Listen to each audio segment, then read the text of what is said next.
There's case studies like RX Bar, which was started in some guy's basement and sold for $600 million. There's Mirror, which was just a company started by a husband and his wife, and they were bought by Lululemon for $500 million in 2 years. There's Native Deodorant, which is started by one dude for $500. He started with $500. He sold to Procter & Gamble 2 years later for $100 million. There's a bunch of these case studies. And so there's plenty of good news happening while the structure of everything is fractured. Money can be complicated. Let a nerd help you. We're here to demystify the complex nature of money by getting you answers from financial nerds and whiz kids. Welcome to Ask the Money Nerds, a weekly segment of the Wealth Labs podcast where we answer your most pressing money questions.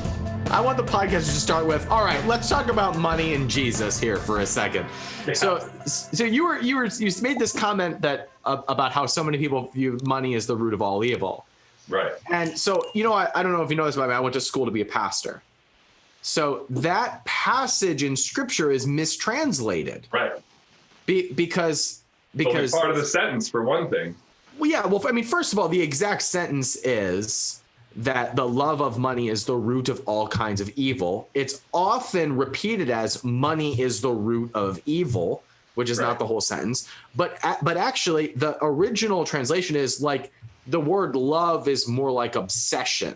The obsession with money is the root of all kinds of evil. And what is obsession? Obsession is focusing on what you do not have.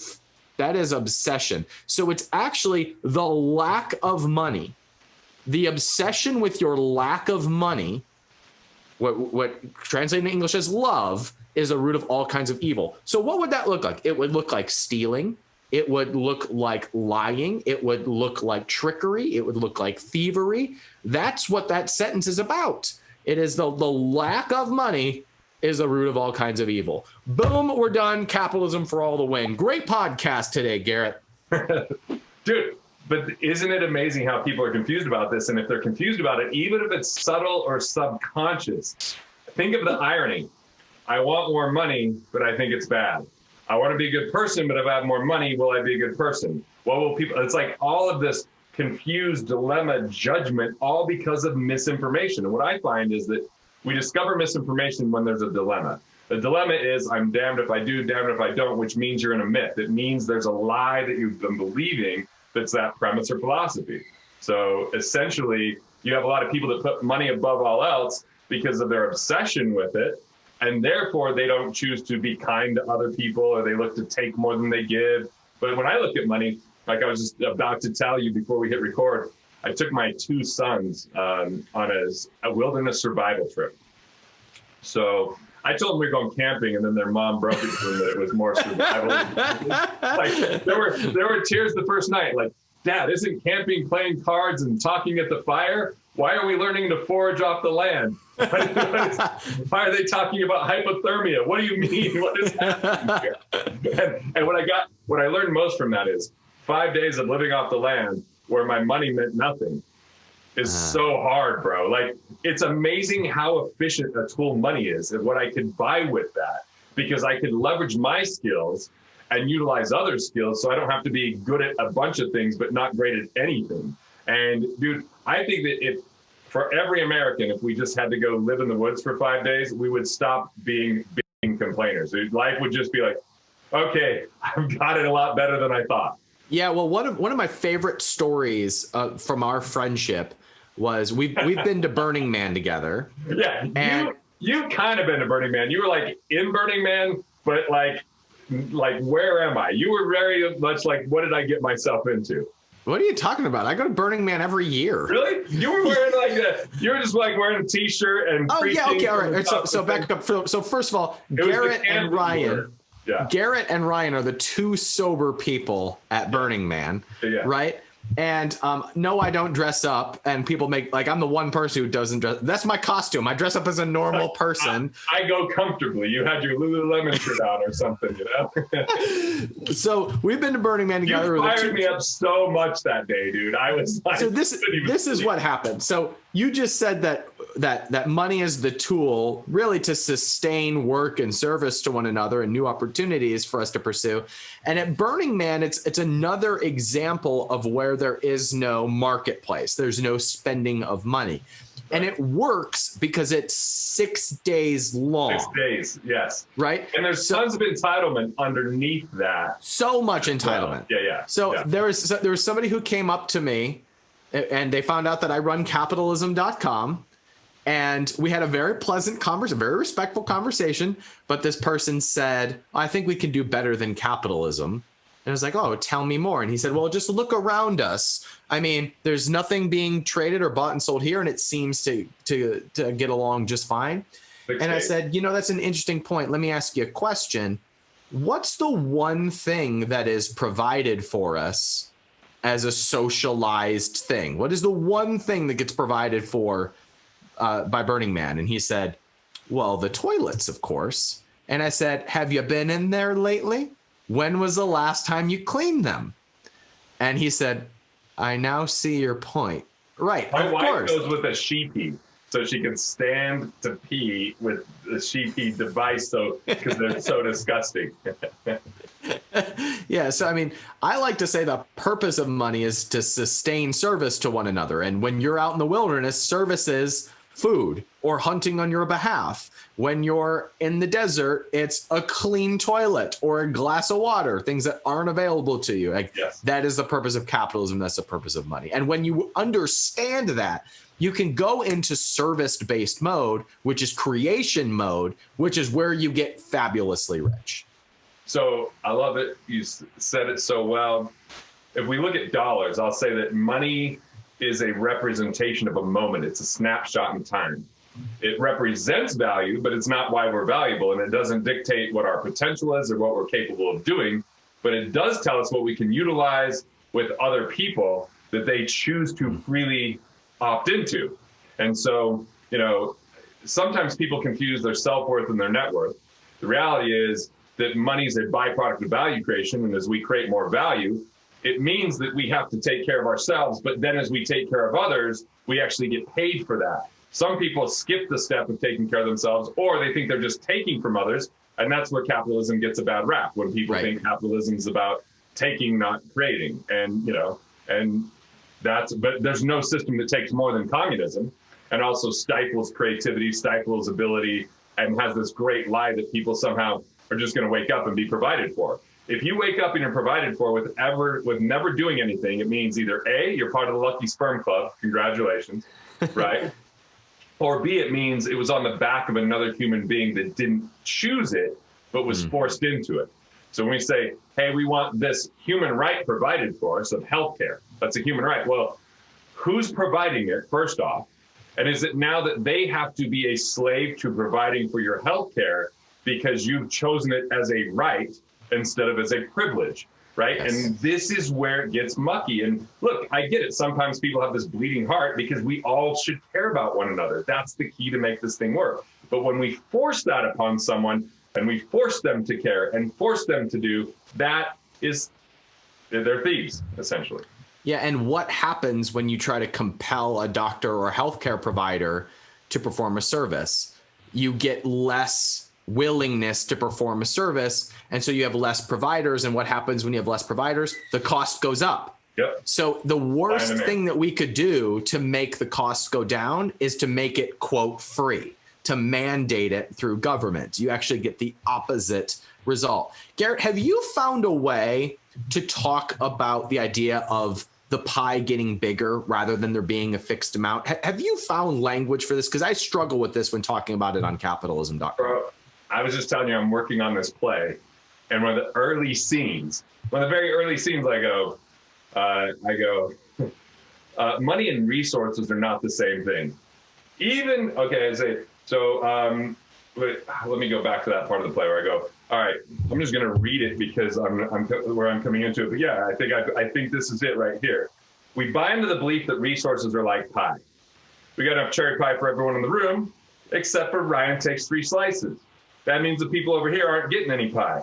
That's scarcity, a perspective I call the consumer condition, where people take more value than they create, and it's a trap. Because money and pie are definitely not the same thing. Even if there's a limited amount of money, they're putting it on screens as we speak, there's an unlimited number of times it can exchange hands. We use it to buy computers and clothes, food and shelter, entertainment like comedy and concerts. Basically, The more times money is exchanged, the more value is created. Unfortunately, in the consumer condition, people make irrational decisions, especially when it comes to their money. The irrational decisions reduce value and destroy exchange. In other words, they do stupid stuff. So it goes on, but there's a whole 3 pages on this concept. Yeah. Well, so that's interesting. I never thought of that idea of when you consume pie, it's gone. It becomes poop. You know, Right. but when you consume money, and it keeps getting circulated. And the very fact of if all you did was have money in the bank loans against that. The loans that they pay interest on that loan. It's back in circulation as soon as it's there. Right. So there's really no way to hoard money. There's no way to consume money. It's just energy that goes back into the system. Well said. Yeah. Think of it more like a river, like the Amazon River, than a dam. Like the Great Salt Lake. I live in Salt Lake. Is a dead lake that has a stench. Nobody lives around it. It's just dead. But the Amazon River has so much flow to that river that there's miles of fresh water in the ocean where it enters. And there's an abundance of life to the point where we'd be scared to probably get in that river because of how much flow there is. And so money's about flow, and exchange creates wealth. The more times dollars are exchanged because we serve others, solve problems, or deliver value, the more wealth is created. So dollars follow value. If you want to create more value, create a more compelling vision. You want to create more value, solve a bigger problem. You want to create more value, discover what your talents are instead of expecting someone else to hand you something. Handing, like unearned income, where someone just hands it to you, that's called a gift, or it's called a curse, because sometimes when people inherit money, they feel different about it. They feel guilt and shame, and then they go, those damn 1%ers, I'm one of them, but I'm giving all my money away because they didn't earn it, because they're not stewards of it, right? Yeah, and right now, you work with a lot of high net worth people. How are you approaching being a good steward of that money when we've got 0% interest rates? We've got a changing economy. Like, what's going on for you in this analysis? Has anything changed in your approach right now? Yes, it has. So tell me. So in the past, people could be a little bit passive with their money and be okay. I wouldn't call it great, but they could be okay. Yeah. But in the next 3 to 5 years, the transfer of wealth will be so substantial that if you choose just to set it and forget it, invest early, often, and always, put it in a public market and hope that it works out in a mutual fund, it's a very dangerous time and territory because of what's happening. First thing we have to understand is in the next decade, in the next 10 years in the United States alone, 50% of the wealth will transfer hands, because 418,000 businesses on average per year will be sold that are private businesses. That's we're talking about almost 5 million businesses in the next 10 years are going to exchange hands. Well, there's going to be people now that have that cash. There's going to be people that have to buy those. The second thing is the stock market has been overly propped up and overly valued without consideration for technological advance that will start to decimate it, and hasn't been taken into consideration a number of eroding factors. And the reality is 84% of the gains in the stock market are got by 10% of the investors, which are mostly hedge fund managers that are actually trading short and long at different times. So when they say the market did 6% in a year, it might be 3% for the average investor just setting money aside, and inflation is going to decimate that 3%. Now we have to worry about deflation first and then inflation next. But if we just sit on money, it's going to be worth so much less. And there's more money in the economy, which will go back into the hands of people who are buying businesses, buying real estate, or doing intellectual property. Everybody else that's just handing money over or setting on it and saving it without intention for it will find out it will be worth less, and that they will be in a more dangerous situation because the things that they want to buy that actually matter from an investment standpoint will be further out of reach. So it is a critical 3 to 5 years that people start taking responsibility with their finances and do something about it. Otherwise, the middle class is going to become lower middle class in the next 5 years, and the upper class is going to become really wealthy if they're thinking about investment and leverage and acquisition instead of savings. Yeah, so in other words, in even 10, 15 years ago, having a more passive approach made a lot of sense. And I remember kind of the old business like presentation that would say, like, well, you just park your money and get 9% per year. Yeah, the And it 90s, made you could sense get at the like time. you could get like 15% in the 90s. And some people's minds still stuck in the 90s. We're in a time where it's going to be like 6 or less. So it's not, and inflation's going to be much higher. So now. how do you figure that? Because that hasn't been the case in recent memory. I mean, we've had 20% gains for the last like 5 years or whatever it's been. So what's different in your opinion? Okay, so I've done a little bit of detailed research on this. Okay, so if we look from the year 2000 to 2015, which, you know, there's a couple bad years in there. There's the 08 to 010, 2000 to 2002. But the market, if we look at actual companies that went out of business in the S&P 500, and instead of, see, one of the tricks they do marketing wise, you know marketing well, so you'll understand that there's people that do these things. When there's a company that goes out of business in the S&P 500, they just replace it with the next biggest company. Mm-hmm. If you lost money on that stock that went out forever, and yet they just replace it and say what the new returns are with the new company, not zeroing out your account. So your average return is inflated. Your average return is not your actual return because of that loss. And then the second thing is volatility has a major impact on investing. So if you have 100 grand and you lose 10%, you're down to 90 grand. Now, when they say the market's rallied, we're back up 10%, you're at $99,000 if there were no fees. But there was fees associated. They don't waive your fees during downtime. So now you have companies that go out, you have volatility that's impacting you, and then we take into account inflation. From 2000 to 2015, the S&P 500 did 8.7% total return net of inflation, 8.7 total. Now, obviously, there's 4 really bad down years in there, but most people look at, well, I had a 20% year. Yeah, you did, but you also had 20% on a lower amount when there was 3 years of loss. So you're way far back from getting back to even, and you lost time value of money over those 3 years. So we also just see in the future, like, dude, how many small companies are going to overtake these big companies? If we look at the S&P 500, how many of those 500 companies do we not really love doing business with? But we like other up-and-coming companies that are using technology that could displace and make those other companies irrelevant, that they were only relevant because of past retail rules. They're only relevant because of acquisition structures that are in a different sector that will start to compete with them in ways they can't see because they're not nimble, they're not quick, and they don't have innovation. So ultimately, we're going to see a higher rate of decline with companies going out of business. We have plenty of volatility. You're watching the volatility like crazy right now. The fees are in existence, and that's not even accounting for, Ryan, flash trading. Flash trading is skimming some of the returns from the average investor. So there's just so much complexity in something that has been made to seem simple. And my problem with it is, why is it synonymous with the majority of Americans that investing equals stocks? I look at the bigger opportunity in the small business sector, because if we look at if we just look at the multiple for a major company, like if we're buying the stock at this price, what does that mean this company's worth? A lot of times it's 20 times what its actual assets are. Mm-hmm. I can't think of a small business that people are paying that for. If we look at 96% of small businesses do less than $1 million of revenue. So less than $1 million of revenue doesn't get big multiples. It would be shockingly rare. A lot of times you're buying for 1 to 3 times of EBITDA, which for those that don't know EBITDA, it's earnings before interest, taxes, and appreciation. It's just a way to calculate after certain expenses what the company is worth. So we can buy that at a deep discount, and there's actually more room for growth in a lot of those things, because a lot of business owners, as you know, neglect their cash flow, don't focus on their money. They're doing it all through hard work and effort without systems and structures. And so there's a massive opportunity to gain in the small business market, is way more than the big businesses, way more than the stocks. Yeah, so let's go there, because I think it can be easy for the average person to see this as really bad news, but there's a lot of really good news in all of this too. Like when you mentioned that there are going to be a lot of big businesses replaced by up and coming businesses, and sometimes that can sound a little bit scary. But if we look at the last 20 years, where was Amazon 15, 20 years ago?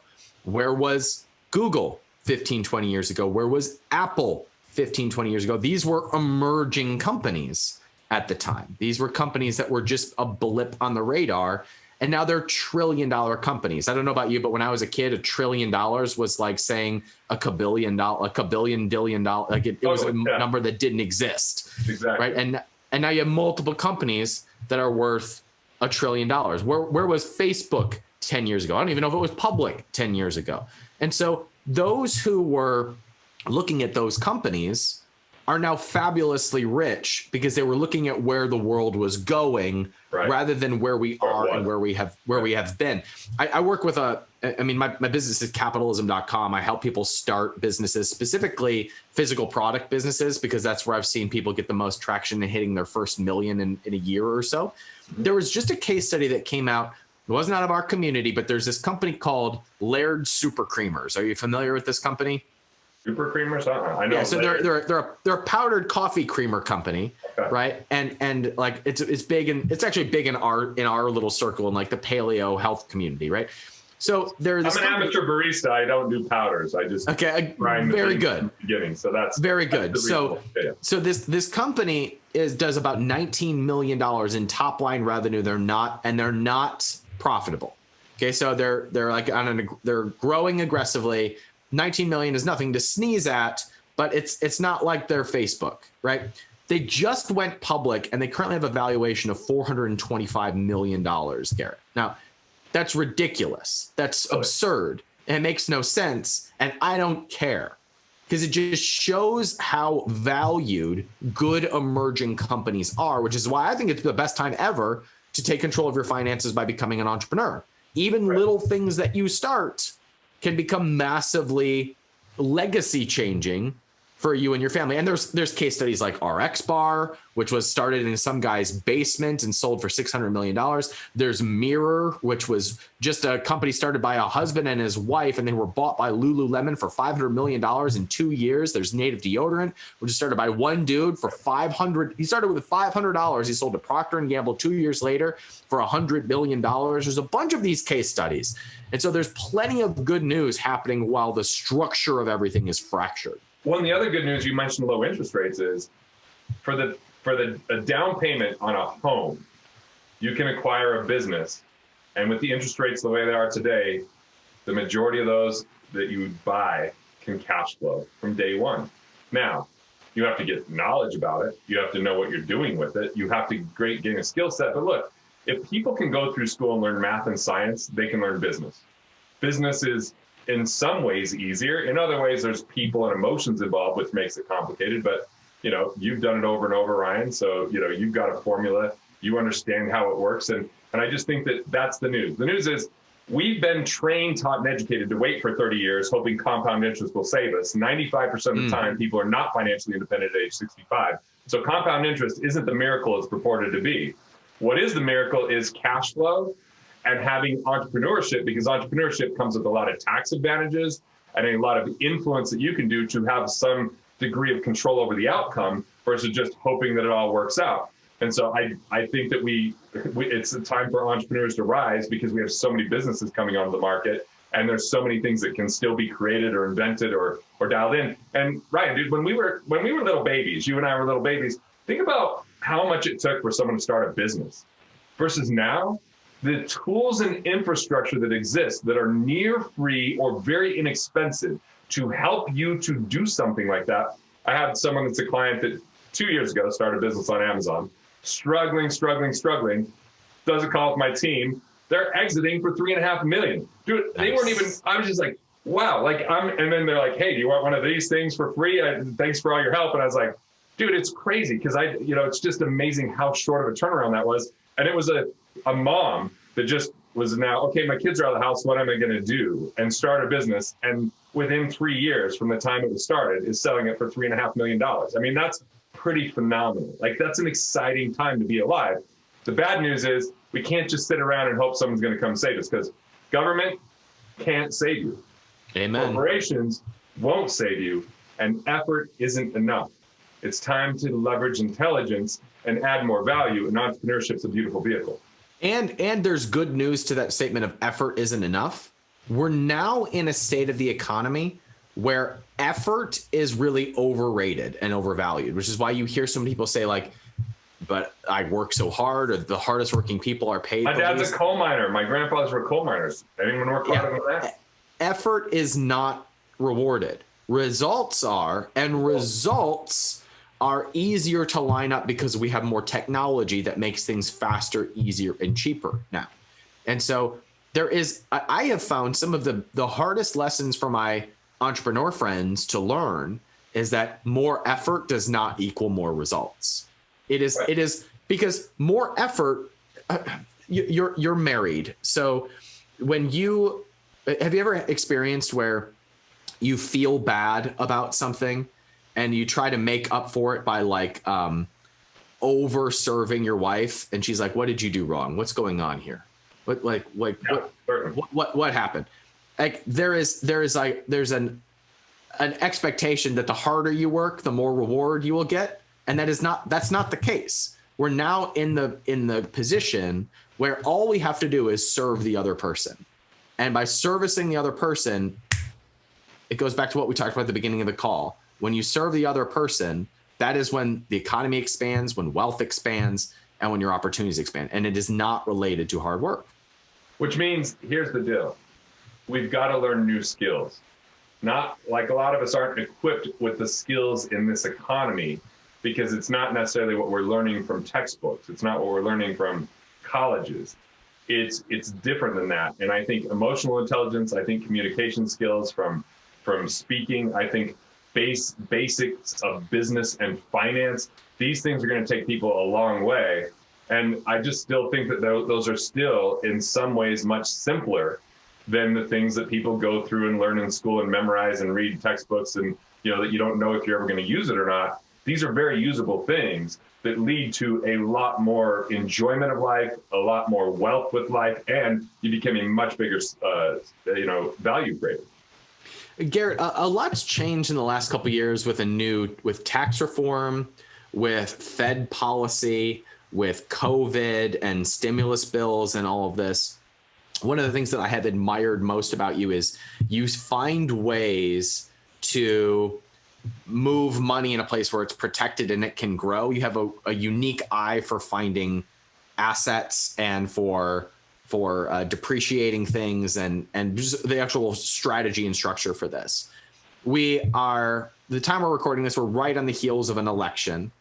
Is there anything that you're planning for or responding to based on Fed policy, election, and all that's happened that's different as recently as a few years ago? Have you adjusted the strategy at all?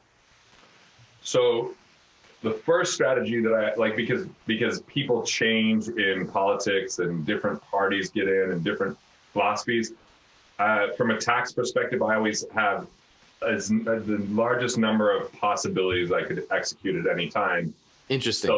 So like, for example, 2006, I bought a lot of artwork at a deep, deep discount because I bought collections from two artists, and I agreed that I would never sell it on the open market. So it was a big, quick transaction for them. And then what I could do is, after holding it for 3 years, I could donate that art.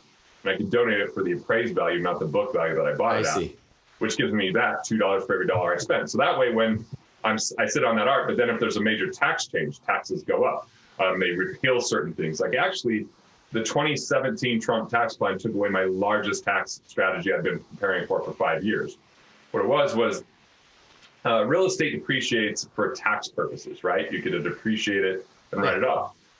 Well, intellectual property depreciates faster than real estate. And when you have an evaluation on your intellectual property, and the way I was structuring it, I was going to be able to start depreciating it over a shorter period of time, and it was going to be a massive tax advantage. And Trump's tax plan turned that to capital losses, not depreciation. And so it really... On IP or on real estate? On IP. I see. Real estate, he got even more pro. But the good news was, even though that happened, we were researching everything else on the bill, and there was something called 199A. And 199A was what originally was talked about going to be the 15% tax rate for business owners. And what it was a pass-through deduction for businesses that have employees and take a certain amount of salary, that you could get your tax down to 20% over 37.5. And so I was able to initiate that to offset it. But then COVID hits. And so they come out with the CARES Act, and they have these 3 new IRS notices that come. And a lot of people didn't know these notices. What people paid attention to was, well, I can get $100,000 out of my retirement plan without a 10% penalty. Well, I don't believe in a retirement plan, so I don't have one. So I don't even care about that, right? Here's why I don't have a retirement plan really quick. One, I never plan to retire. I want to build a life I don't want to retire from. Number 2 is I wouldn't get into business with a heroin addict. And the government is a heroin addict for tax. And if you're going to make them your business partner, and they tell you they'll take the tax out in the future, what makes you think they're going to take less in the future, not more? We know the only way that they make money is through taxation, so why would I get in a partnership with them? So that was just a side note. But these rules that came out with the CARES Act, one was a net operating loss. So it used to be that you couldn't write off more than 80% of your operations inside of a business. So you'd have to just pay tax if there was 20% more. And there's other times where, you know this, like sometimes you invest a lot in a business one year and the next year it's more profitable because of what those infrastructure was. Well, what you can do is go run a profitable year against a loss year and mix and match it. And they took the cap off, so you can go to 100%. So you can go all the way back to 2015 and be like, man, in 2016 I had a huge year. 2017 we reinvested a lot. Let's flip-flop that for tax purpose, and then you get a rebate.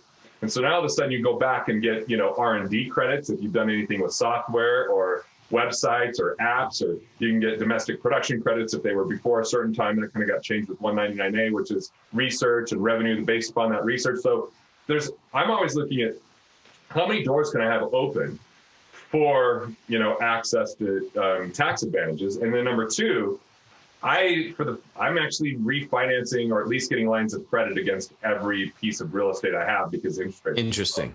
Now, am I going to tap into that? I don't know. But what I do know is we're going to be able to make money on the buy with distress. When people are distressed, they have to liquidate quickly. And those with cash get that deal. Those without cash, like the simplest example I have there is my wife and I were going to buy a home years ago. And it was coming out of the 2008 recession. So they were asking $2.2 million for a home that they had like $3.3 million in. And I was like, you know what? We're going to get this for 1.5. My wife's like, really? I'm like, yep, because I know that they are asking too much because of their emotions, and there's not a lot of activity on this. So I just 45 days we're negotiating. I had it down to 1.6 million. I'm like, see, we're one offer away. And all of a sudden, they didn't respond to my offer. And I was like, 1.5. I feel it in my gut. Turns out, a family that had 1.5 million of cash said, we'll close in 5 days, and we've got the cash here. I had an approval from the lender, which they knew was at least a 30-day process, if not a 60-day process for a jumbo loan like that. So when you have cash, you can make money on the buy. So I am looking to have more access to cash than I've ever had, because I might buy a complementary business that supports Wealth Factory. I really feel like the next phase, intellectual property, is going to be even more valuable. People are learning different because of COVID. And so we have a way to reach people in a much more leveraged fashion than ever before. And I think we fast forward 5 to 7 years because of what COVID did with quarantine.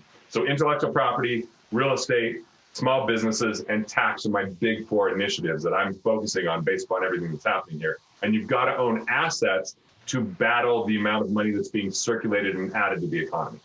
It makes sense. And what I found most interesting there is that you're securing lines of credit against your assets, not necessarily borrowing against them so you have the cash now, but securing the access to capital so that if and when the economy melts, you have the ability to move really quickly to buy up those assets. Now, here's a counter question for you. So I was a little bit nervous about that. I like how I'm interviewing you and now you're interviewing me. Nobody knows whose podcast is this, what's going on. We obviously know each other well. Burning Man. I'll shut up after this. I'll shut up after this question. I promise. I'm good with it, man. As long as you're happy, I'm good with it. I'll shut up. But I have one burning question. So there was. I was afraid that there was going to be a meltdown in March of 2020 when everything shut down. And I had just put a house on the market and was like, I mean, is there even going to be activity on this? Crazy. Ended up selling in 3 days. And today, just a few months after I closed, Redfin says it's appreciated 20%. 20%, right? So like it's nuts what's happening because we've really inflated through this all this cycle. So what happens in the event that we think there's a meltdown, but prices don't go down because we inflate our way through it? Is there a way to plan for something like that? Okay, so first let me explain just a couple things for everybody. People do not buy homes or cars based upon purchase price anymore. They've been buying them for a long time based upon payment. So what's happened with cars is it used to be you get a 36 to 60 month loan. And what they figured out was, hey, we can charge more for vehicles, add some additional features, and grow this if we move to 84-month loans. And so what happened was people started buying more expensive vehicles. So if you just think 20 years ago, driving around on the road versus today, look at the types of vehicles there are. There's so many nice vehicles. Is it because people can afford it and have a higher standard of living? Part of it. But part of it's because they've extended the loan out to keep the payment the same. So they end up with a nicer car because they're now encumbered for a longer period of time. But, you know, we'll see what happens, because back in February of 2019, 7.6 million Americans were behind on their car payment.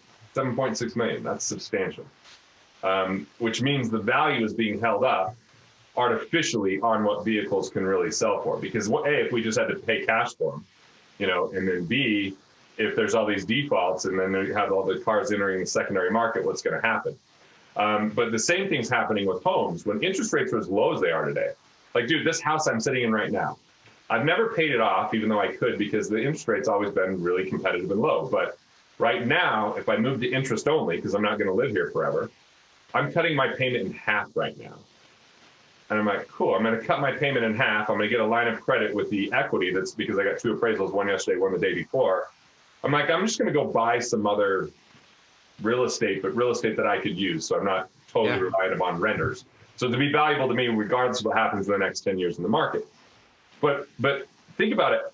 If you go to a country where they don't do mortgages, like Egypt, you're going to see totally different housing. Now, obviously, we have a totally different economy, but it's completely different on how small their houses are, the quality of their houses. Financing transformed America, because now all of a sudden we're buying on payment, not on purchase price. And so even the price of our homes are very high and artificial just because it's easy to access cash. And where did we see this for sure? 2008. Look what happened. Look at how much real estate dipped when lenders tightened. And when we found out that people had multiple homes and they weren't even using all of them just because they could afford the payment. And a lot of the payment was being afforded on a home equity line of credit, not by cash flow.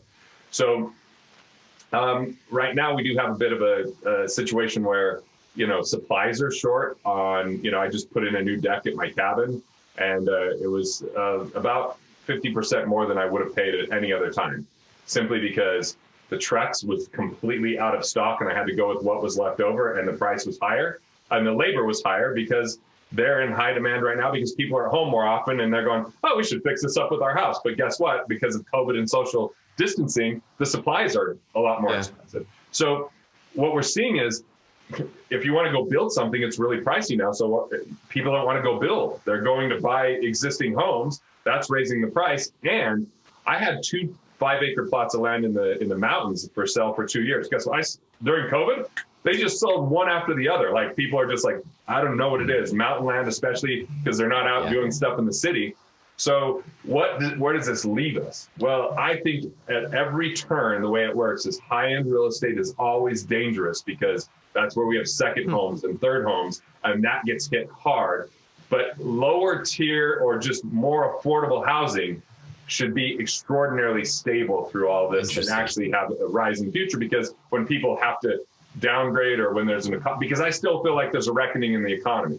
Regardless of who gets president, I think there's a reckoning coming in the economy that we've been artificially holding up with low Fed rates and adding money to the economy and, you know, whatever it is, because look at how many, but the other good side of that, because I know you're really good at the positive side, high unemployment is the prequel of an amazing economy, because when we're over employed, people are disengaged with their job. Employers are having a hard time growing because they're having a hard time finding labor.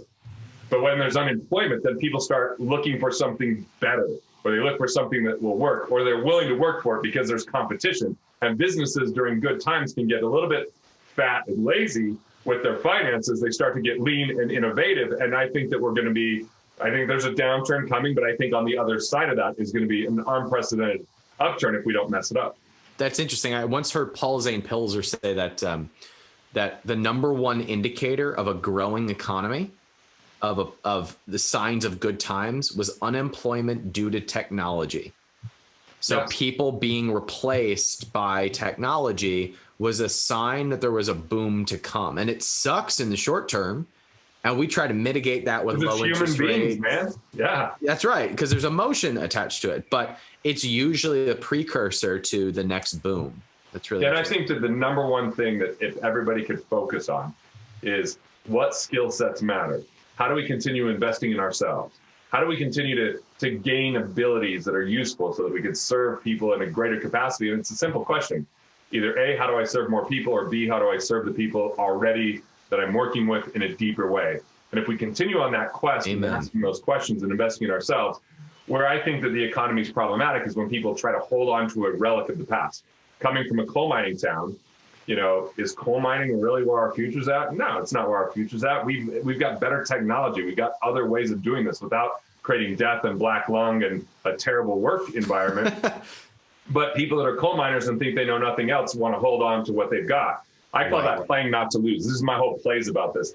There's two paradigms that people get stuck in. One is playing not to lose, which is hiding from our problems. It's about preservation and accumulation. It's about scrimping, saving, sacrificing, deferring, and delaying. It's about protection, right? And so you have a lot of people that are in that because they come from the Great Depression, families that go, we lost our home in the Great Depression. Well, guess what? The rules are different. They can't take your home if you're making a payment. Back then, they could take it if you couldn't pay it off. So the second thing, and this is probably what we're more guilty of, Ryan, and the people we know, is playing to win. Playing to win is only focused on the future, always on the treadmill, never enjoying the present. And so it's always not celebrating win, on to the next thing, hustle, hustle, hustle, grind, grind, grind, work, work, work, more, more, more. Like they're both actually, if we break it down, the ego.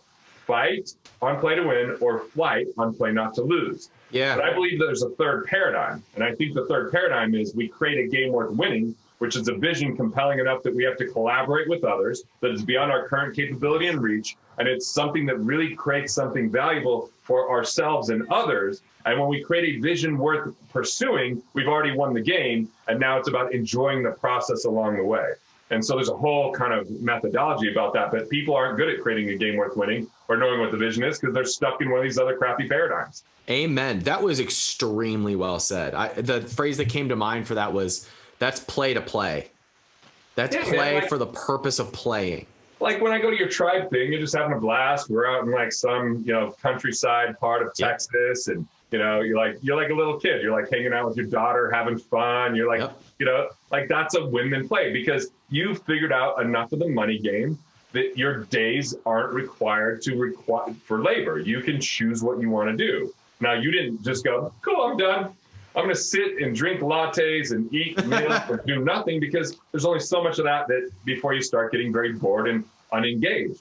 What you did is go, well, then what's next? What can I do that's compelling and exciting? There's people that win the Super Bowl and become depressed because that was their only vision. That's and right. if our vision, as Dan Sullivan would say, isn't greater in the future than it was in the past, depression sets in. And so I'm here to help people have a vision greater than their problems, unlock their hidden capital, which is mental and relationship capital that leads to more financial capital. I want them to choose value creation over survival. And ultimately, the thing that binds us all together is the most abundant, collaborative, amazing resource is love. If we actually just love ourselves and others, we've won the effing game. Like that's where it's really at. And if I say that first, then people go, this hippie with his damn hair. But I'm talking to capitalism here, man. I'm a capitalist, And I believe that capitalism is founded in love, is based in love, is baked in love. I believe it is the expression of love, because it is when you believe or love something so much that you create it and then it becomes shareable with other people. That is love at its essence. And the ultimate form of reality is creation. So if we can create something that's so valuable, by the way, I think that the problem of the term capitalism is that people haven't distinguished cronyism from capitalism. That the people that are socialist or communist that point out the problems of capitalism are seeing cronyism and thinking that's the same thing. They don't differentiate. So I don't know if you want to define that or you want me to define that, but I think that's where the crux of the issue is. Yeah, I mean, well, cronyism very simply is when business and government collude. It's when they get in bed together and they change the rules. Now, people will often see that and want to blame business for that. I blame government for that, because government gets in the way. Government makes it incentivized to partner with them. I blame people for that. Government or Sure. And so you can blame people for that. And where do you have more direct say over government or in business? Well, you can stop like buying products from a business. Yeah. You can't just change the government. Here's the deal. I'm compiling which companies I'm going to go all in and support and buy stuff from, and which ones are in cronyism. And I'm going to not only avoid, I'm going to start telling people why their company is not, because I vote with my dollar every day. Yes, you do. But the thing is, it's a privilege to be a human being, and I'm just looking at making a statement of where's our real value on a day-to-day basis. And I think that conversations like this are extraordinarily helpful, but I also think how we live our life, whether it's having a vision or a vision over a vote, is infinitely more valuable. A vision over a vote. Yes. I publicly said in 2016 that Trump wasn't a real capitalist because he made his money by partnering with government and giving government contracts, which was cronyism. He's a cronyist. He's a cronyist. Which makes sense to want to be president then, right? Correct. And you've seen that reflected in the policy. Like the tax reform bill was very heavily weighted for where his investments were, which was real estate. Yeah, totally. Now, asterisk, I don't necessarily think that was malintended. It's just the inevitability of what happens when business gets in bed with government. I also, asterisk, thinks that the tax reform bill and a lot of the policies over the last 4 years were a huge step forward. I mean, if the tax reform bill was a ginormous step forward, it still reflected cronyist policies, but it's always been. They were helpful. They were. Well, and what's crazy is I hate how people talk about tax, because what they do is they focus on like dollars over percentages. So they'll say, oh, the rich people save this much money. Correct. Yeah. Right. But they're not looking at the percentage, because what actually the subtle thing about it, taxes, is that as time goes on, taxes actually really start to hurt people who don't continue to earn more, because inflation means you have to earn more money to buy the same things. And if taxes even remain level, it means that every dollar you earn gets taxed at a higher rate over time. So there's less for you to spend when things are more expensive. And so, the reality is, if you're a W-2, it just taxes are what they are. But if you own a business, people are frustrated with loopholes. But what we have to understand is, there's 12 taxes other than income tax, 12 other taxes. And yet the only thing that people typically get fired up about and frustrated with is income tax.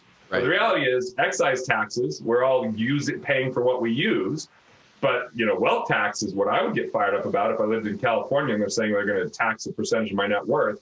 That's really concerning, right? That's because super concerning. Sometimes net worth isn't very liquid. And right. What's on paper versus what's in reality are two different things. It's kind of like people talking about Bezos. Will he become a trillionaire? Well, guess what? His wealth is heavily on paper. He can't liquidate that tomorrow and spend that money.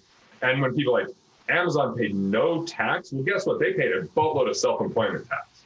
And, Trump, if he's... And property tax and state tax. Think about all the sales tax. Right, and sales tax. And all these, there's 12 taxes other than income tax. And my thing with income tax is people get fired up because the way it's presented, not the reality that it has. So even if they go, well, I paid less in tax as a business owner, realize I paid self-employment tax on all those dollars, and I gave that money to employees who then paid tax on it.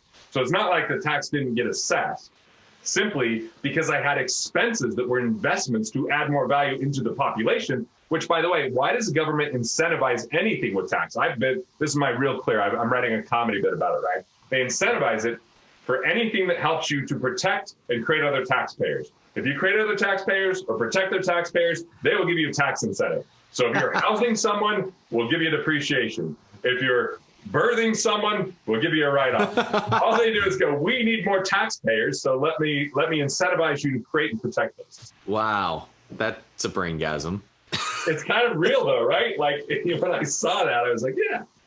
I'm writing a comedy bit on the 12 types of taxes in a very fast fashion. I'm still in the middle of it, that like kind of takes people down the road. I don't know if they're going to be up in arms and pissed off at the end of it, or just feel a little bit less worse if Trump or Kiyosaki say they don't pay tax and realize they're paying a couple of other taxes.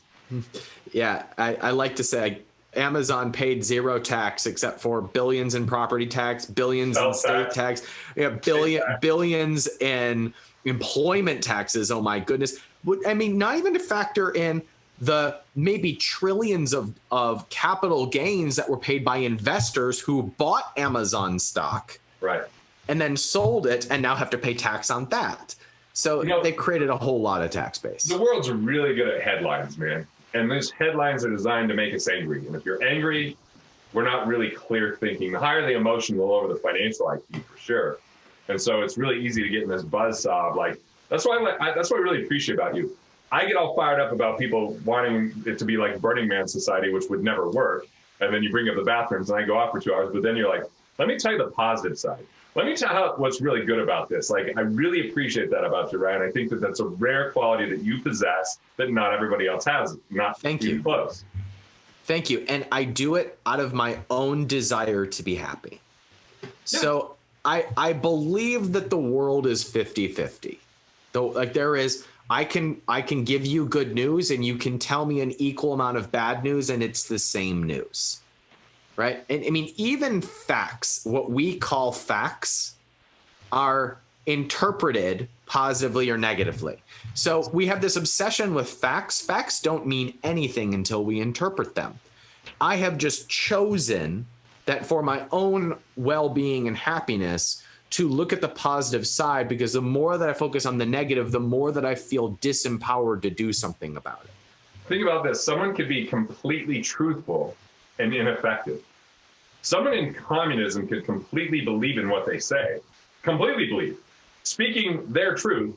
And the reality is it's ineffective because I think communism exists because people think there's a heart on top. Like, hey, we're taking care of you. We're in this together, but it's a tyrant that gets all the benefit. And then everybody else is forced to do work in order to provide that so-called benefit. And I was planning before COVID, I was going to take my son to Vietnam and Cambodia. We had the flights booked for March 27th because I wanted him to see firsthand the effects. Just wanted him to say, like, hey, Vietnam has been communistic, and they still have northern Vietnam, which is especially communistic. And I've been to that square and I've seen how people live. And it doesn't mean that people can't be happy, but I am telling you, it means people are misinformed. It means that people are more in poverty. It means that people are more reliant on things that are not true.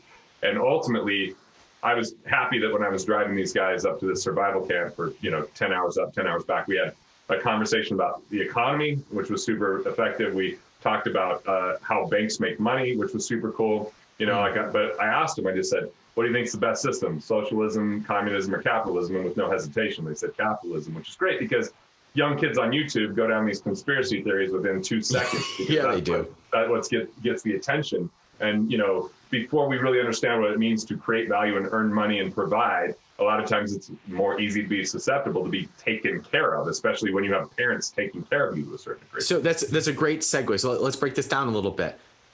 If your kids want financial advice from you, what do you charge them? Man, I have not charged them for financial advice. Right. Okay. So that is what we would call communism, right? And it's voluntary. We are, as human beings, wired to live in community with one another, which is why we have churches, and which is why we have families, and which is why you probably don't charge people that are very close to you for certain things, because you're a community. The purpose of capitalism is to take that quality of work and make it available to those who are outside the tribe. For strangers, for people you've never met. Correct. Right. Communism is forcing that into the rest of the world. Yeah. But so you said communism, people think communism is a good idea because it's baked in heart. It is to force what we would naturally give one another in community into the rest of society. The challenge is that by forcing it, you destroy it. Right. You destroy the service to one another. 100%. The purpose of capitalism is to bring that service to one another outside the tribe to strangers, which is why I say that the purpose of money is to fund and sustain good work and service to one another. And when you can frame it to that way, to someone who disagrees with our ideals, they soften. because the purpose of capitalism is to make healthcare available to those who don't have it. The purpose of capitalism is to make education available to those who don't have it. The purpose of capitalism is to make wealth available to those who don't have it. And if you see the freest markets, that's where that happens. You see it happen in healthcare. Healthcare, in the places that it is not touched, it becomes cheaper, better, and more available to those who don't have means. In like education, we have free education everywhere. Education is now free. And it's available to everybody because we have places like the internet where it has been untouched. And so the more that you allow human beings to be in their natural state, which is in service to one another, which is love and contribution to one another, the more that it becomes a positive cycle where goods and services become more available to one another. So capitalism is not about creating wealth, although that happens. It is about making service and contribution accessible to everybody. The byproduct is that those who create it, who operate in love, who operate in service, get fabulously rich. It's the byproduct. Yeah, it is. It's the byproduct. Right. So here's how I would summarize it. Vision is the win. Value is the way. Dollars are the byproduct. And prosperity is your state of being. Love that. Yeah. So I feel like you need to be more passionate, dude. I mean, come on. I mean, I'm the one. I have no opinions about this. Yeah. I mean, have you thought about this at all? I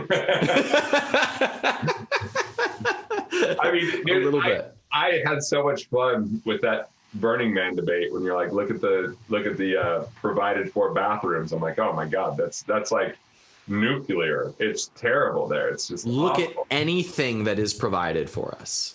Look at the DMV. Look at even something like the Postal Service is getting crushed right now by private industry. Now, I do believe that government can have a progressive effect in industries that don't currently have a marketplace. I think NASA is an example of this. There was no marketplace for space travel, and then NASA pioneered it. But guess what happened now? And we benefited from that. And now there's private companies popping up for space travel. That's it. And so NASA can play less of a role. We can stop spending money there. But once the government is no longer necessary, we tend to hold on to it. All right. So in reality, we can let it go away. So here's what I got for you. The thing that ruins it all, any of this, is censorship. Censorship is saying, do this to make me happy, even if it doesn't make you happy. Or censorship is, you should do this because it's the right thing to do. You should think this because it's the way that I think. And the crux of censorship destroys any of this free market because it has people lose their own self-expression, their own self-worth, their own ideals and ideas, their own vision, their own creation, all in the name of, well, this is how it's always been done. Or if you want something done right, you got to do it how it's always been done. And, and you'll get hurt if you do something new. And, someone needs to protect all of us. And like all that kind of fear is what destroys it. Fear is the crux. Fear and censorship is what is harming everyone right now because, we're being told to suppress emotions or not have opinions. And now people more than ever are saying, you know what, I don't like Ryan because of his opinion, or I don't like Garrett because of his opinion. And I'm like, hey, nobody's going to have the exact same opinions. We could find something to disagree on, even though we're just sitting here and agreeing like crazy. But I'm sure we can get somewhere where you're like, that's stupid. And I'm like, what? That's great. But the thing is, we can respect one another. We can love one another. We can celebrate what we're similar in, and we can also appreciate what we're not, because if we were exactly the same, that's no fun. There's a divinity to diversity.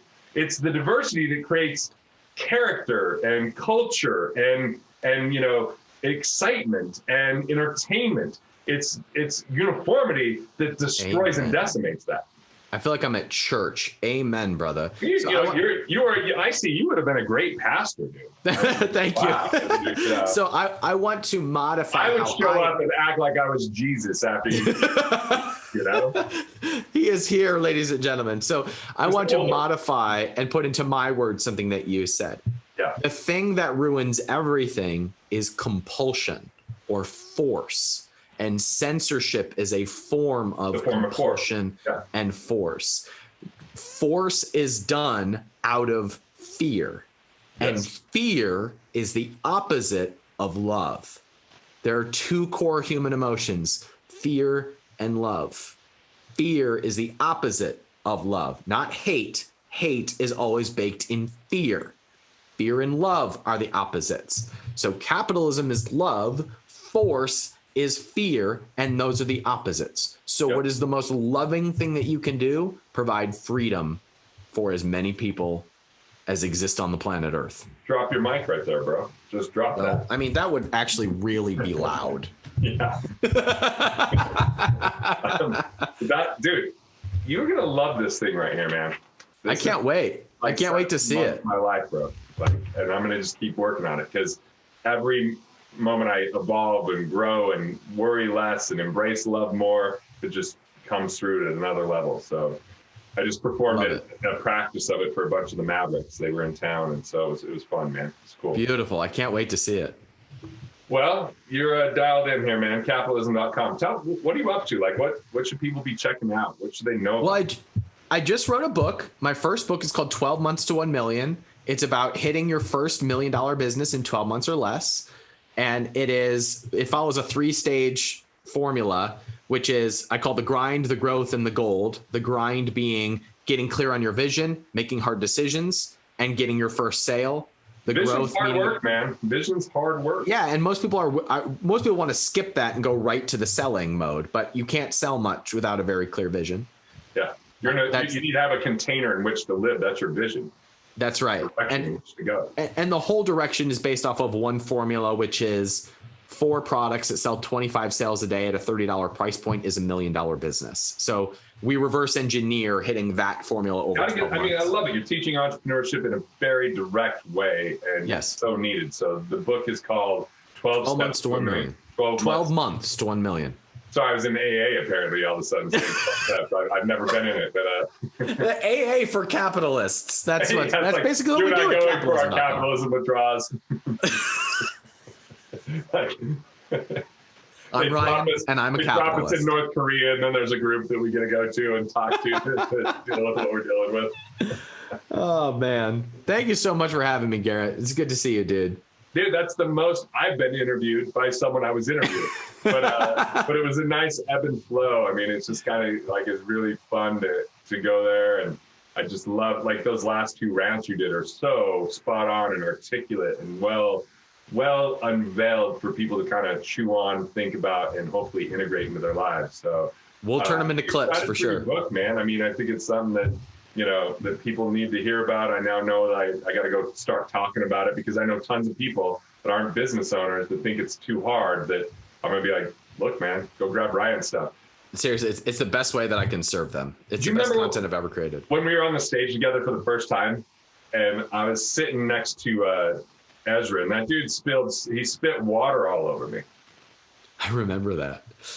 He was like messing with his chair, and like he's as comfortable on a stage as he is like he's just at home watching. He does. He's reading so a book much. or something. I was once on stage with him, and he just walked off the stage. He just left, and I was like, "What was it?" He's like, "I just wasn't having a good time." Like we were on a panel, and he just like got up and left. He's like, "I just wasn't having a good time. It was just terrible for him." Oh, all right. Well, dude, let's get the best place to buy the book. Do you have a site for the book versus Amazon? Do you have a place they can go grab it? Capitalism.com/book or just Amazon is fine. Go to capitalism.com/book. That's a good place to do it. It'll link you to Amazon. I thought maybe they get their information, they can stay in contact with you. Oh. I just care that it shows up in their home. If they read it, it's a win for me. Don't care how they get it. Now that you have a daughter, I see you drinking like pink Zevia. Like I just like that you've embraced this. This is the best flavor, man. Grapefruit, highly underrated. Cool, man. Cool, dude. Good to see you. Good to see you, man. Hey everyone, this is Garrett Gunderson with Ask the Money Nerds. And are you wondering where to allocate your money? Where can you invest right now? Are publicly traded companies like the stock market, mutual funds heavily overvalued? Yes. Are there better opportunities out there? Yes, absolutely. And there's the big 3 that are going to help people own and control the future when it comes to their money. And I'm going to talk about the number 1 thing today because we got in a question on Ask the Money Nerds. It was from Chris, and he says, "For starters, I'm in love with your podcast. I've listened to all of them. all of them countless times over. This is a person I love. I want to answer all his questions many times over. So the past several months, he says, you've helped me understand the concept of always paying interest. Pay yourself first, and loads of other, wealth areas. My question to you is, you've been talking a lot lately about businesses slowly becoming available at a lower cost because of economic downturn we find ourselves in. It is early. We're not seeing a ton of that, but I'm bringing the expert that can tell you what's really going on there. I can't wait to introduce him and tell you some of the things that have happened since I've met him. So where should I be looking to find these businesses given they align with my core values? Outside of just having personal connections and keeping my ear to the ground, is there somewhere to look for these business opportunities? Thank you so much for what you do. Has changed my life. All right, so I'm bringing on Walker Dybel. Did I say your last name right, Dybel? That's right, Garrett. Yes. I thought it was. I just making sure, Yeah. Like I just call you Walker because you picked me up in your car when I went and spoke in St. Louis, and you said, "Dude, are you a life insurance salesman?" Because you read What Would the Rockefellers Do, and I was like, "Well, I sold it till 2005, so I guess so, but not anymore." And I warmed you up before I asked. Fair question. I mean, you picked me up. I had no choice but to ride to the place I was speaking at, and we became friends. You came out to one of my workshops, and honestly, I don't know how many copies of your book I bought, but they got handed out pretty quickly. And one of the first people I handed the book to is now profiting $40,000 a month from a business he acquired 18 months ago. He then had his brother buy a business because he was going to be in a company that Warren Buffett bought, and he saw the writing on the wall that he was going to get paid less or get fired. And so he actually got to move from some little town in Wyoming that you've never heard of and moved to Hawaii. And his business is profitable and got him a great place where he can see the water from his house. So that's just one person. And he just keeps sharing it with person after person. So he gave away all the books that I had. And now I have to just have people who get it on their own. But you wrote a book called Buy, Then Build around acquisition entrepreneurship. And I am telling people buying small private businesses with $2 million of revenue or less is going to be one of the crowning ways to create cash flow, to have a little bit more influence over your money, and to get bargains where these highly appreciated stocks are at huge price to earnings ratios, huge multiples that we would never consider buying with a small business. And you're talking about how you can do this with the same small down payment as a mortgage for many people. So Walker, I know you do a million things. I was on Amazon Prime and I saw your name for something you produced on a documentary. I'm like, dude, talk about a serial entrepreneur, buying then building. I don't know how many businesses you own at this point, but I think you were just having a child when I saw you first. And I'm like, hopefully you're spending some time at home. That's right. I've got 3 kids now, and I'm down to 3 businesses. I had an exit in October. New kid, one last business. Kid, one right. last business. That's about right. I mean, there's so much to unpack with what you just said, Garrett. Like basically, what I want to hit home is, if you just start with the baby boomers alone, right? There's $10 trillion in business value that needs to change hands. Okay, and on January, trillion in business value. 10 trillion, yeah. And it comes down to, there's like 12 million businesses, and it comes down to about 420,000 companies that need to transact every year for the next 10.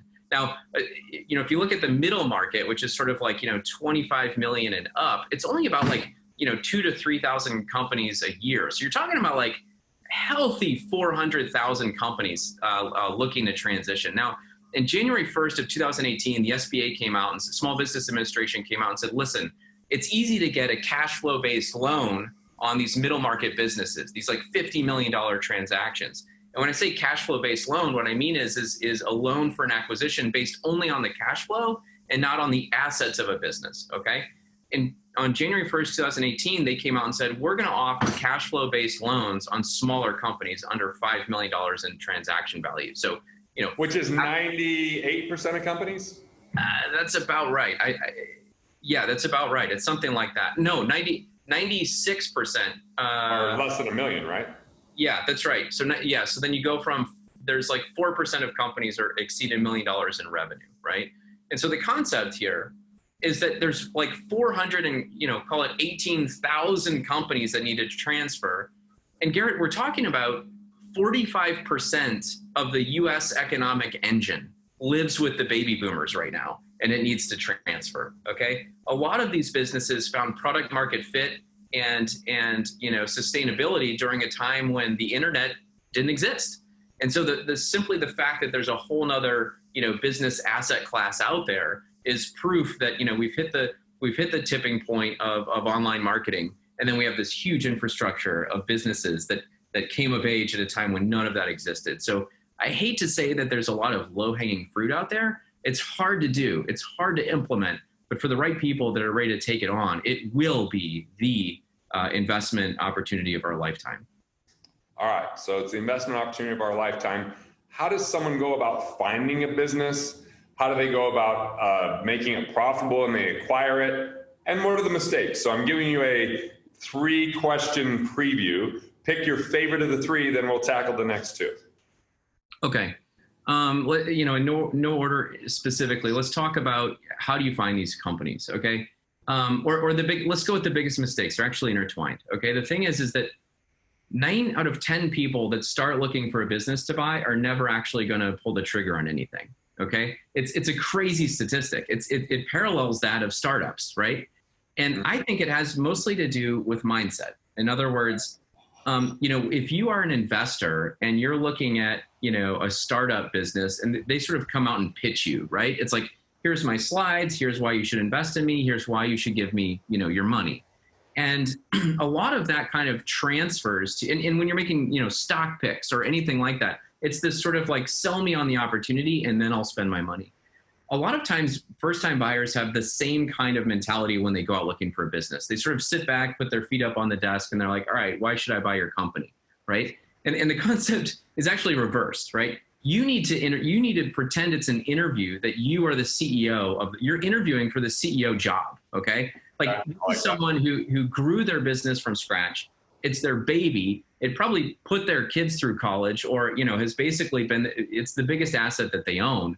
They don't, the money needs to make sense, but they're going to make a decision on all of the qualitative things that come along, okay? So the first is sell yourself, don't look to be sold, okay?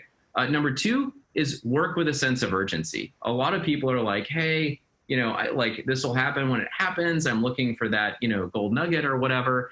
And they're not working with a sense of urgency. And if you set a goal for yourself of like, hey, I'm going to buy a business in the next 6 months, that's really aggressive. That means you need to find that company in the next 90 days and you need to start the closing process, okay? And if you're working with that sense of urgency, you will find your opportunity. You won't sit around and wait for, that absolute perfect marriage, right? Like when we're all like children, we think there's one person out there for us, right? By the time we're 40, we realize, there's probably a couple dozen people that would have worked. Your poor wife, dude. I'm a premier romantic and a hopeless romantic. And so I believe, I met the one person that could tolerate my BS and still love me somehow.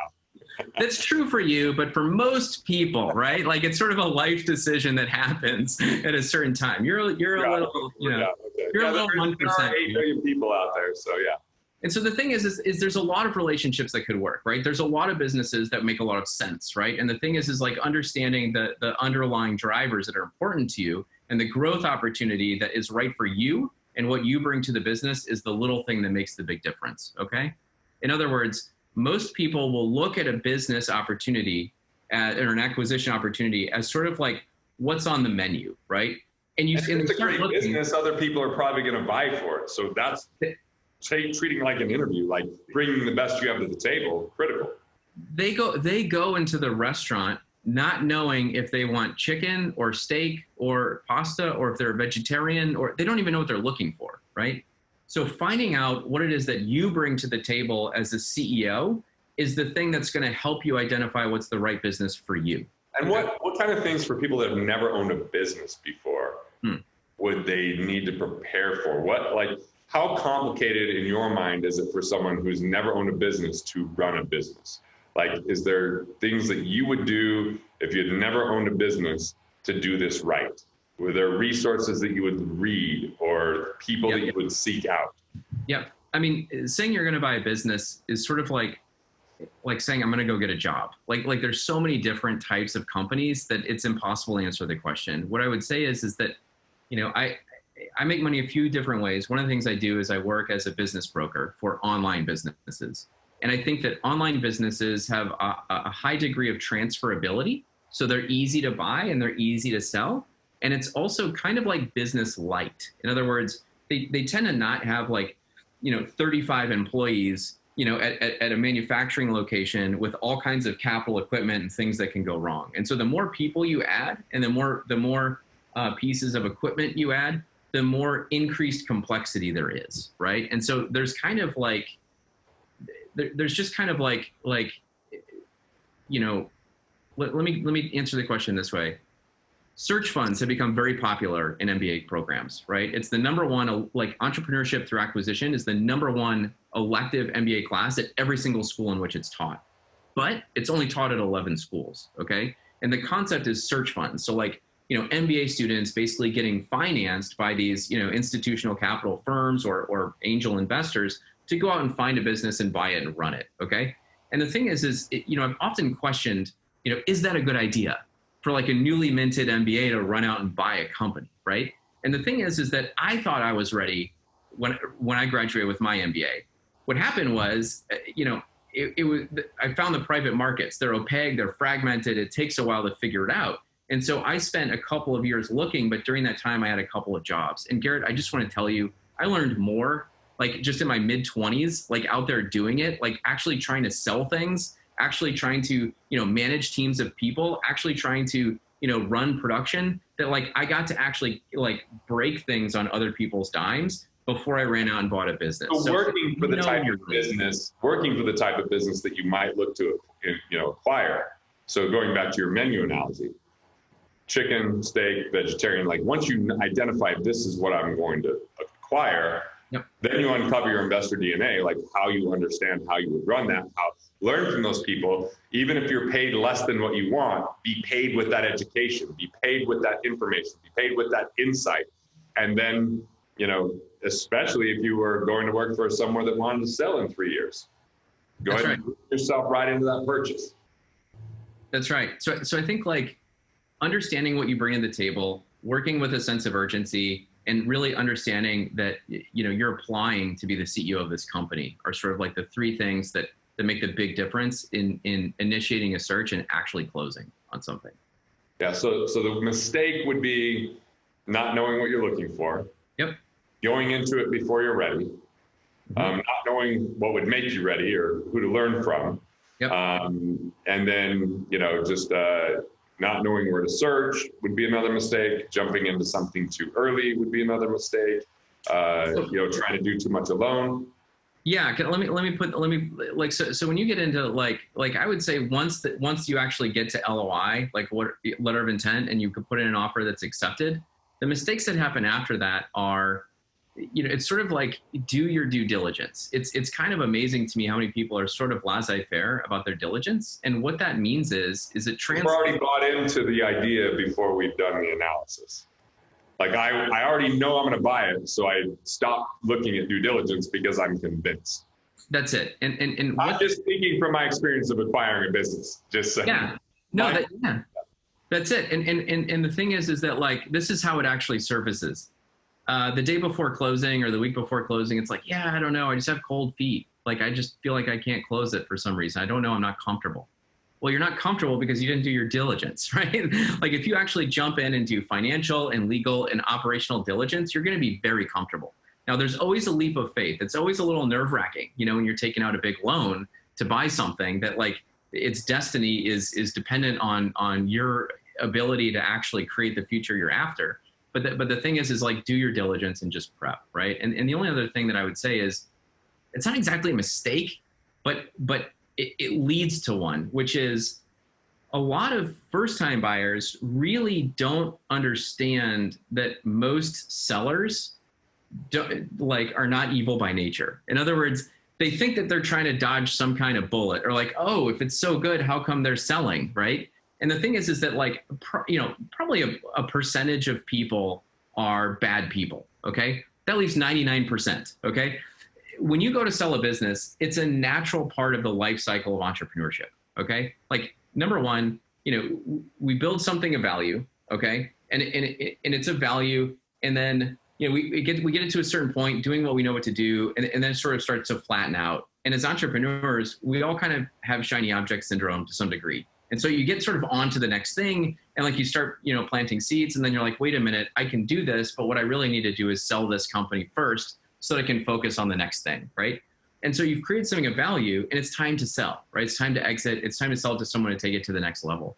At the same time, if you look at that growth from like 0 to 1, if you will, when you're starting a business from scratch, and compare it to, buying a company with, if you use a lot of leverage, put a small down payment in, the curve is very parallel, right? Like you're building that equity in the company almost at the same rate, especially if you can grow it, right?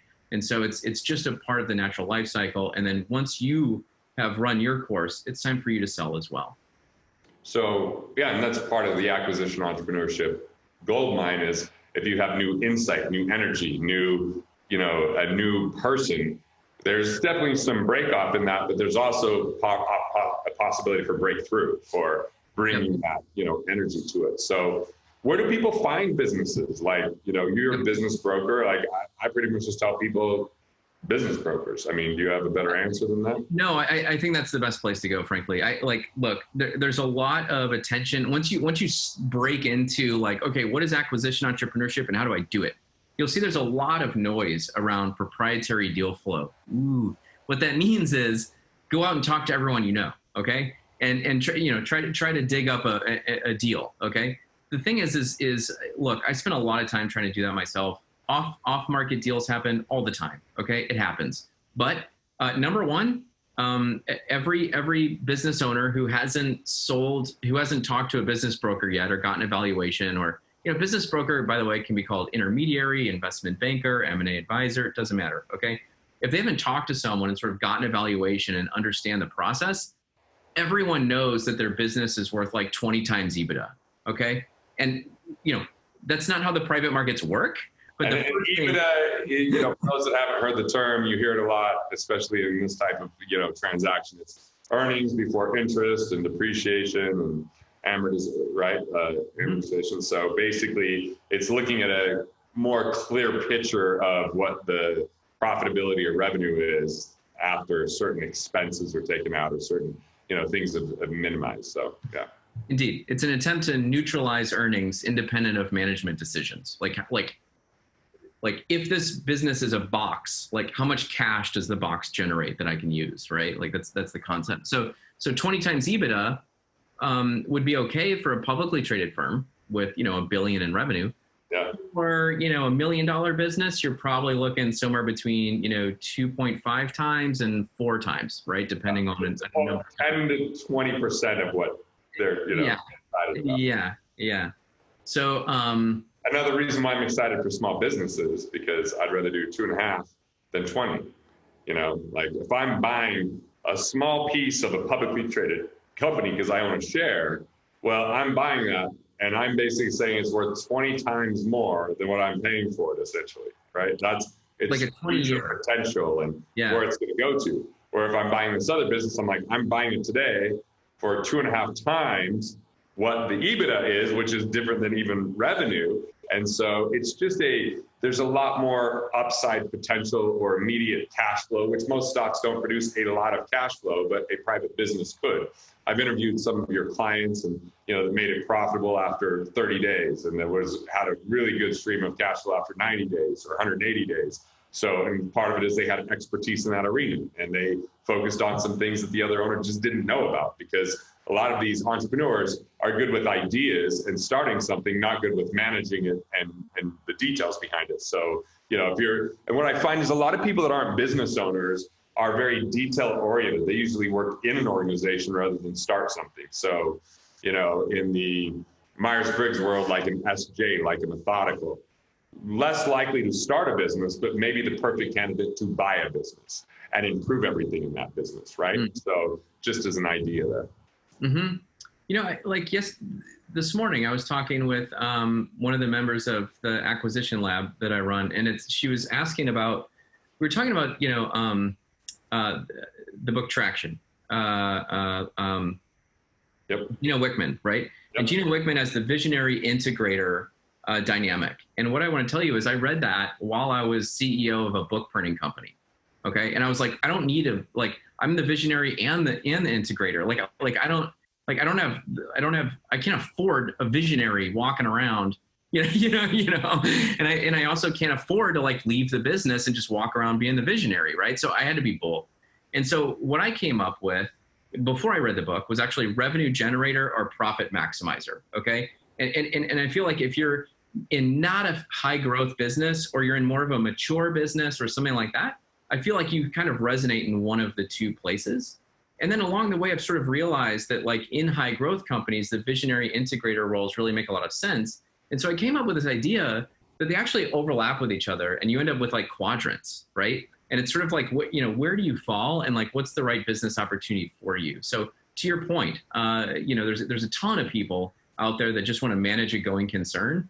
And, if you take this sort of like, 3x, multiple of EBITDA kind of earnings of valuation that we're talking about, Garrett, what you're talking about is, putting 10% down on a business, getting a 90% loan on the business, and then off of the price, you're making a 30% return, okay? And then you cut that in half if you maximize like the loan, right? So you're still making like 15% on your money right away. Now, the argument against that is like, yeah, Walker, that's great, but I'm putting my time in, right? And so I should be making a salary as well. Yeah, you are, right? I mean, this is your salary, but the point is you also get the asset. So you're working your cash flow statement, you're working your personal income statement, and you're working your balance sheet simultaneously. Yeah, you have more control over the outcome of your income. You have more influence. And I think this notion of passive investing, where we just give people our money and then money comes in every month, is a faulty notion. The reality is, the more active we are up front to buy an asset that can continue to generate revenue, the more passive it becomes over time versus just watching our money pass us by. And this is the travesty for humanity, is that we've been taught, trained, and educated, hand your money over, wait for 30 years, and it's all going to work out. Well, 95% of the time, it does not work out. So I like this because you can look at the predictability of the business, the financials, how long it's been around. And, I'm thinking of two people that weren't business owners that read your book and bought businesses, and they're doing great. It doesn't mean there isn't trouble at times and they don't have to get involved. And there isn't, like, yes, it requires effort. When we think there's something for nothing, we're being robbed of our livelihood. It doesn't exist. There isn't mailbox money for 99% of the people or 99% of the time. Even if you're part of the lucky sperm club, meaning you were born into the family, you still got to behave a certain way if you want to still get it. If you're going to win the lottery, you're one in however many people that actually win it. The rest of the suckers are just giving their money away. And if you marry into it, that's probably the hardest work there ever has been, to be able to get money, because now you got to fake that you love someone, and that's a pretty tough thing to do.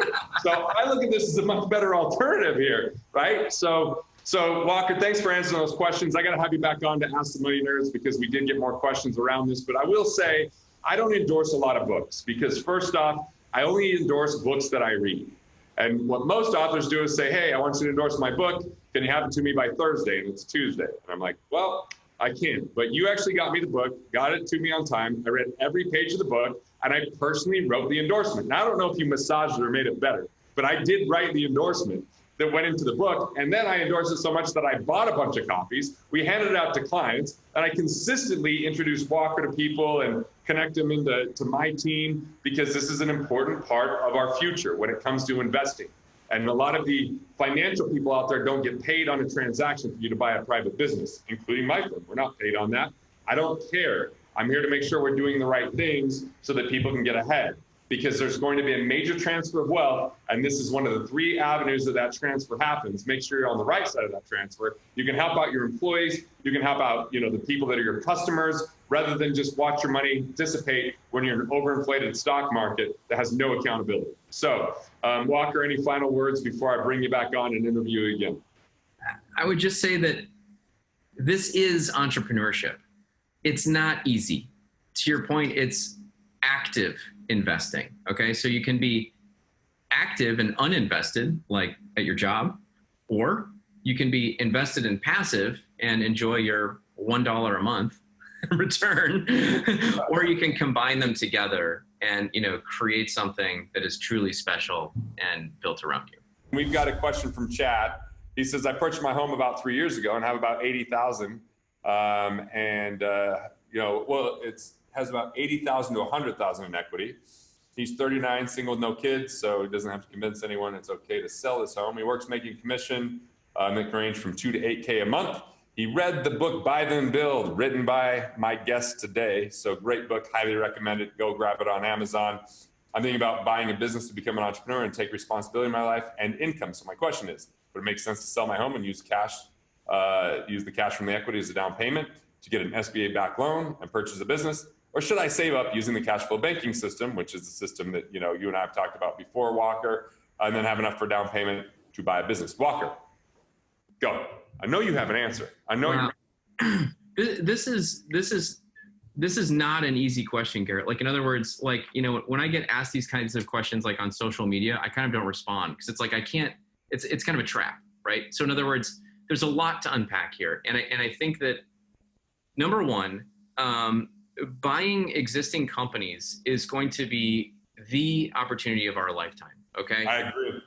There's a huge amount that's going to transfer. We've talked about that. So the thing is this guy wants about to jump 480,000 a year. Is that what you said? There's about 418,000 companies a year that need to transfer for the next 10 years. It's immense. It's 45% of the U.S. economy has to transfer. Okay.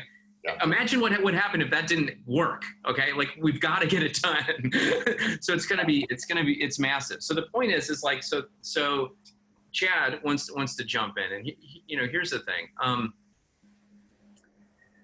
I'm glad he sees the opportunity. Okay, let me make an analogy. I'm actually an investor in a high quality early childcare company. Okay, stick with me. Trust me. This is analogous. All right, we're doing it. The research all shows that, like, what our brain does between the age of like 2.5 and 5 is like more growth than any other time that you are alive. Okay, like. That's why you act like a 5-year-old, dude. The point is that my partner is sort of famous for saying, listen, I'm not suggesting that we eliminate 10th through 12th grade in the public school system and tack on 3 years before kindergarten. But if we did, we'd be a lot better off as a society just because of the impact it would have. Okay. So the point is that, like, what Chad is asking here is, should I cut off 10th, 11th, and 12th grade and add, these early years for more impact? Okay. The answer is yes. By me, yes. In theory, the answer is yes, you should do it. Okay. But the thing is there's a lot to unpack there. Okay. And the thing is like telling someone to sell your house, spend your entire net worth into a business, and, go take a loan out that's worth 10 times what your net worth is, you're sort of eliminating any kind of margin of safety. Okay. You're sort of exposing yourself to a potentially unfair, risky advantage. So it's a risky disadvantage. So it's incredibly difficult to just like type back on social media, like, yeah, do it. Okay. Because if something goes wrong, like, you're in a bad spot. Okay. So what I would recommend to Chad is to actually do the Garrett Gunderson trademarked cash flow, what you call it? Cash flow banking system. Keep your house. That's a backup plan. That's your backup plan, right? Yeah. Get your education in business on someone else's dime while you're saving up. Okay. So work for the right organization. Exactly. And feel free to take risks in your job. Be bold. Okay. Because when you turn to acquisition entrepreneurship, this is entrepreneurship. You have to be a leader. You have to know where the company is going, and you have to manage that future. Nowhere to go but your pocketbook, right? That's it. And a lot of times people think that, entrepreneurs are taking wheelbarrows of cash out of their businesses, and a lot of months it's quite the reverse, right? You gotta like keep it going. So I have a friend, Gary Nealon, that says, he goes, entrepreneurship is the only thing where you can be looking at buying another home 1 month and then canceling your magazine subscriptions the next. Oh my God! Like, put that in a bottle and sell it. That's it. That's perfect. So it's that volatile, right? And so I think that there have been times in my life where, I've owned a business, but it's been like 100% of my net worth, and I've had debt on it. And it's just like, there's a lot that hangs over your head on those days. And it's amazing kind of who has power over you when you put yourself in that kind of position. Mm-hmm. So I don't know that I would recommend, like, if you have nothing at all, to just like, put 100% of everything you own, on one thing. Let me talk out of the other side of my mouth. It is the single best opportunity in terms of which one's the devil, which one's the angel. That's what exactly. Hey man, dealer's choice. But the point is buying an existing company and owning a company is the number one vehicle for building wealth in most people's lives, period. Okay? So it's a balance. You've got to get the balance right though, and that's up to you. All right, so I like this. You don't just cash everything out and be like, hope it works, otherwise I'm desolate. You go get your education working inside of an organization, which is the type that you'd want to acquire, and start seeing what works, what doesn't work, get mentored, learn, ask tons of questions, use that as part of your compensation. Hey, can I make sure that I get to talk to you X amount of times? Can you show me how this works? Hey, do you know other people or competitors that might be selling a business? Would you like me to run a division and we can partner on it? There's so many conversations that can be had, and some people are going to hold it a secret. No, you're going to lose out.